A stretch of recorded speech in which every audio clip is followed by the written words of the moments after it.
Welcome to another episode of On the Spot Painting. Just getting things set up here. I just want to thank you for joining me again, and again for any new subscribers. I appreciate you joining, or not say joining, but subscribing to the channel, and I appreciate that. Following what I'm doing here, and I'm often excited to try to finish a painting too. So if you guys, that's also I want to keep you updated. You guys are following along, so I'll try to remember not to shake the table too much.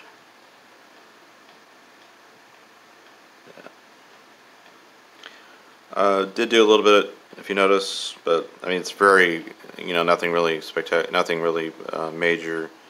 I did do a little more orange there, add a more purple for the shadow there, but nothing like you said you're really going to miss out on what I'm doing. So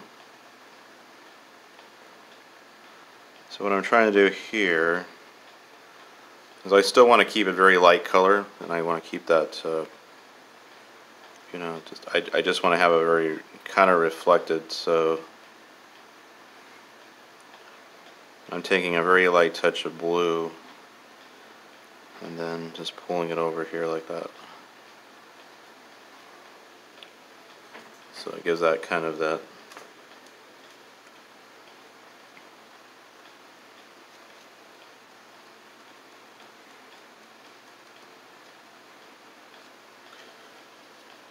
sometimes I actually pull the paint from the painting itself, actually. Just do that. Say I'm maybe going over this a tiny bit, but it kind of pops out the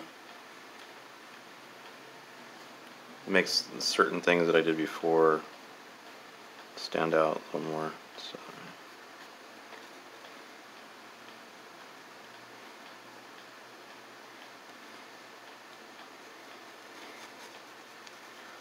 I want that sense of kind of been, like it's been through some battles. It's been kind of like something you would see in a knight, shining armor or something, or a knight would have a lot of, they would wear their armor, but you would tell that they would have been through some battles. So this guy's, or this machine, it's not really a guy, but it sort of looks like more of a guy than anything, but it's been through some tiny things, so.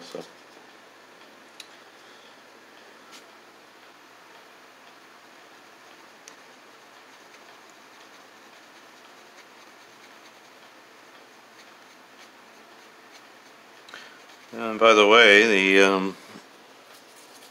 the bagel shop, she has it posted on there, my little flyer I made, so I was very happy about that, and turned out hopefully more people will see that, and that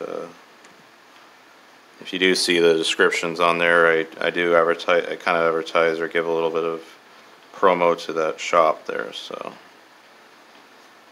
give it a little credit for helping me with that.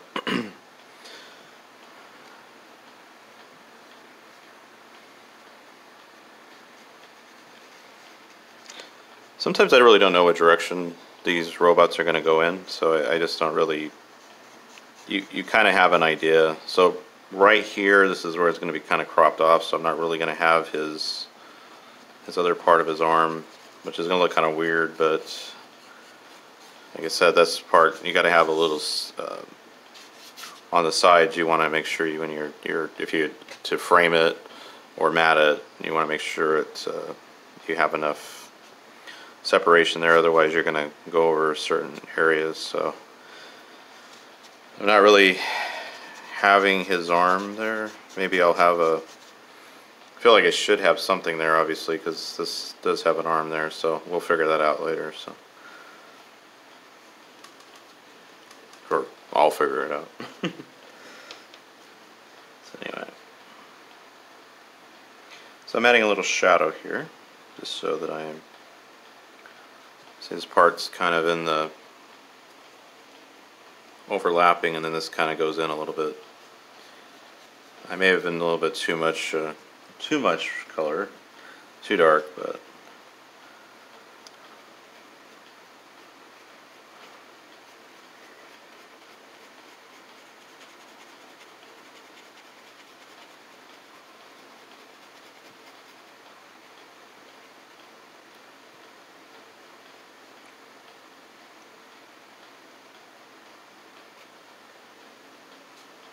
I like to take time sometimes to look at you know, objects and things and see where the shadows are, you know, because a lot of times those are not artificially done by you manipulating the light. It's just that's what it takes on when you go outside, look at a tree, you look at the flowers, or you look at whatever in nature, you observe what you see, and you notice how the light is, you know, what the light's doing, you know, to the whatever you're looking at, to the object or to the landscape. And we're always studying. If you're an artist, you're always learning, even though you're not sitting there with a paintbrush or a pencil or anything like that. Even though you're just going through life. But if you're an artist, you're kind of always learning. You're always on, you know, kind of. Even nobody knows what you're doing, you know. It's just your mind. You're looking at something, so you need. So if you ever see us as artists and we're sitting there staring at a flower or plant or something, everybody else is like, "What are you looking at?" You know. Well, there's a reason. We're just trying to observe, you know, and studying, I guess you'd say. Kind of that's our everyday observance of things. So.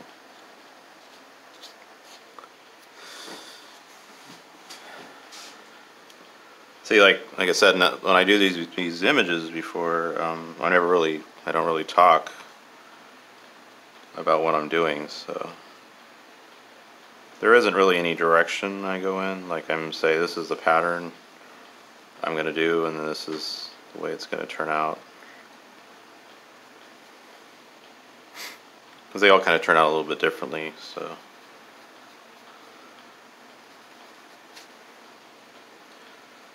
And plus, I like to change it up a little bit because you don't want every robot to look the same or every picture to look the same. You want to try to give it a little diversity, a little variety, a little bit.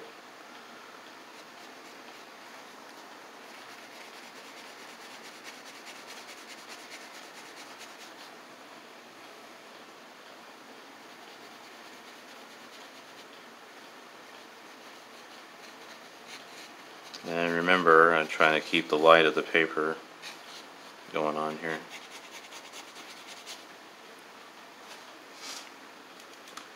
Sometimes I'll go over with a coat of paint, I guess you would say. Let me pull this over here so you can kind of see what I'm doing here. Pulling it over where I can't see what I'm doing. But anyway, just holding some paint.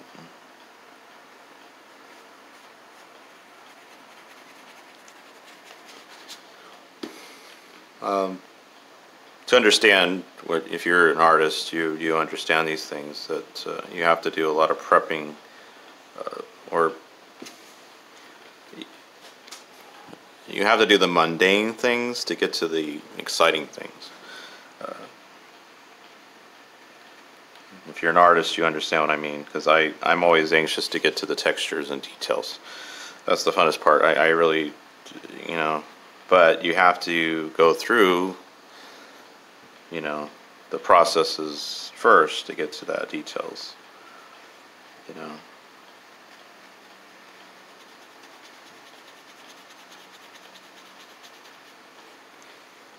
And I find that that's kind of like your reward at the end of a painting. When you get to the final stages or you're almost done, you get to put on those final touches.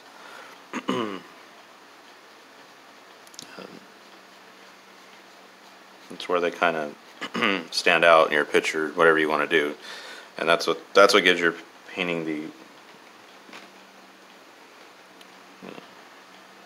I keep going over here, so like I told you before, I got to stop that. But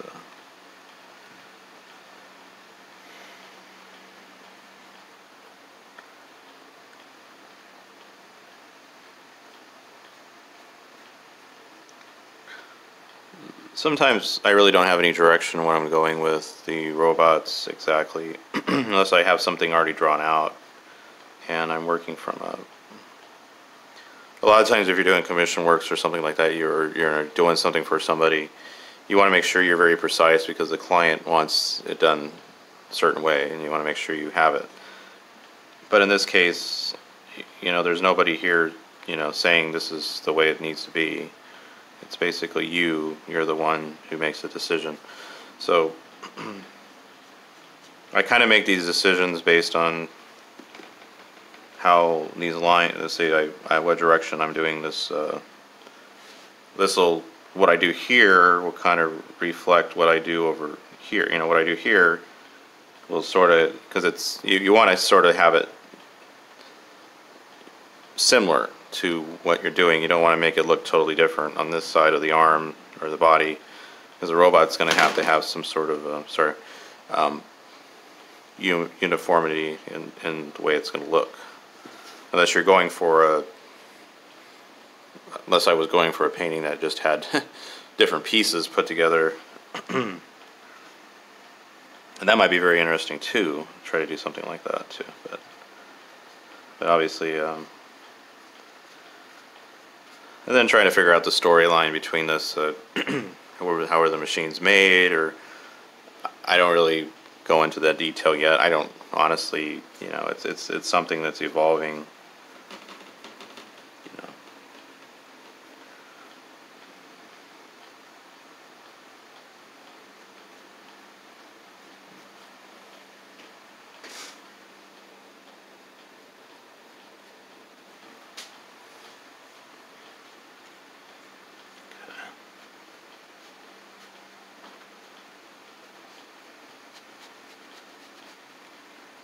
So I'm adding a little more shadow.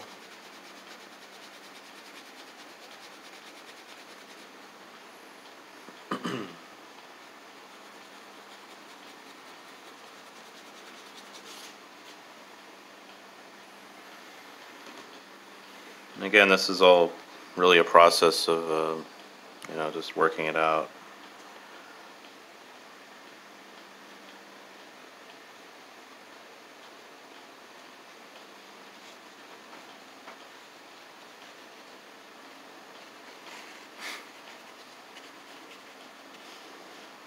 And really, if you think about it, as a machine doesn't exactly have to have the human characteristics of a body, like we would have. So, really, I don't, to make it look like a chest or arm like a body would be, he doesn't exactly have to have that because machines don't exactly need that, So, I was told one time, they were talking about a warehouse, in one of the warehouses where the machines actually work in the dark. It's like, somebody went and seen this grocery store warehouse and to see how they're all run, and at least this place was, at least what the person that told us that. The machines were really, there was no lights or anything, just sensors. All you see is little red lights on and going in the dark. There's no, they don't even have to have that light, because like we would, humans need light to function, to see, but these machines don't. So it's kind of, and you draw it, you're thinking, oh, it's got to have human characteristics, and not really. I just think that we make it that way, so.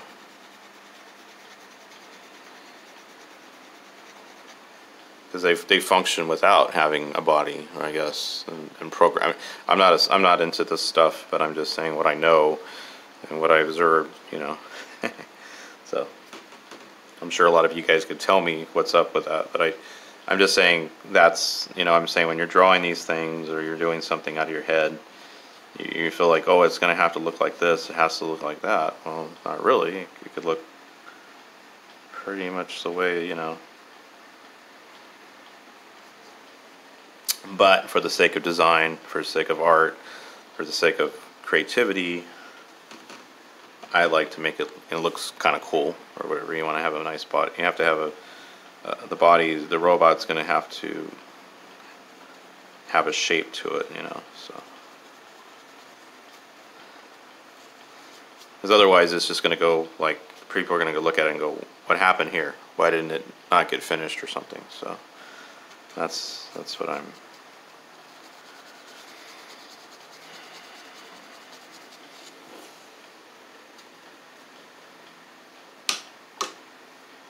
Like I said, I do tend to go a little dry, and I actually went a little too dry there. So I am pulling some reds here, even though there isn't exactly red. But I'm taking maybe a little red from the environment, a little bit of purple.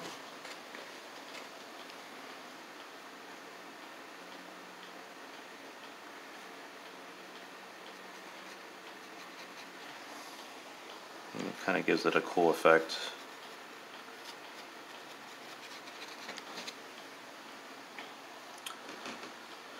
A lot of these things are kind of, I don't know, sort of like your special effects of art, you know, and you see that a lot maybe with other artists.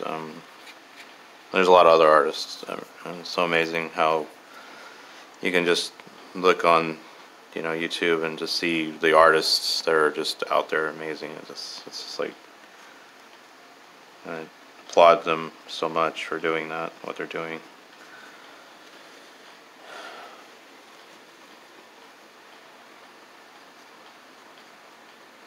But ultimately, if you really, like I said before, if you really want to paint, you really want to draw, you want to do it, and you just, in fact, I was talking to somebody yesterday, and they said, oh, I really want to do this, I really want to do that, I just, and when I try to do it, it doesn't turn out the way I want it to look like. And I said, well, it's going to take some time, you know, you're not going to do it what you want right away, you know, it's going to take a very long time. I mean, believe me, it took me a long time to get to where, you know, I could do this now, you know. It wasn't just like I'm going to start watercolors, I'm just going to start painting these, and then there I am. No, as any artist would tell you, it's going to take time, patience, figuring out what I'm going to do. So we're about ready. I hate to just drag this painting along, but I'm thinking that it'll just take a really quick second or a few minutes, and it just seems to.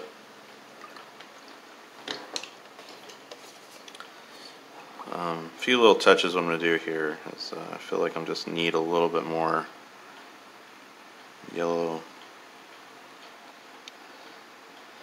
think I was just going over it a little bit with the watercolor, and I kind of lost that effect. I wanted that yellow there, that visor, just to really pop out. And so I also want to bring in the background a little bit. Now there isn't any set background. I just think this kind of a look kind of looks neat to the painting. Sort of an impressionist, or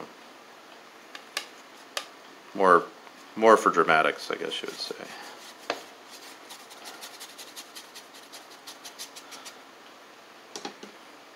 I'm just gonna. I still want to leave the white of the paper, because that's important to me. I think that's it. Pull a little color here. Sorry if I'm shaking the table more. I still haven't set up the new tripod. Like I said, it's not really set up for a phone camera, so I have to figure out how that's going to work. So oftentimes I need time to think about it and see how it's going to work. So.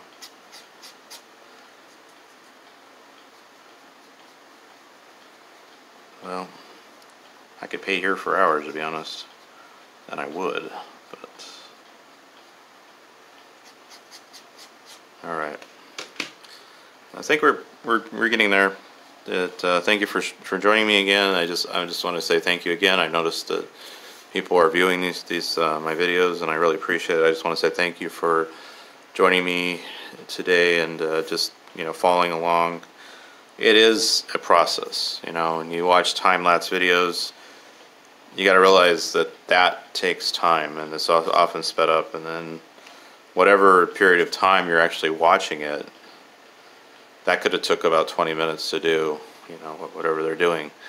So it does take time, and a lot of times it's letting the paint dry, letting your ideas form. I just want to go about it, and just like all of a sudden I'm not happy with what I'm doing, so it takes time. So thank you for joining me today, and I hope you enjoyed this edition of episode, are we on? I have to double check, but I'm pretty sure we're on episode 11. So thank you for joining me today, and I look forward to just continuing this project. Sorry it's taking, it is what it is. You just have to form it, you have to create it, and you have to do every little thing. So like I said, this is a project that could take probably hours. I'm doing it in little segments. All right, thank you for joining me today, and have a good day.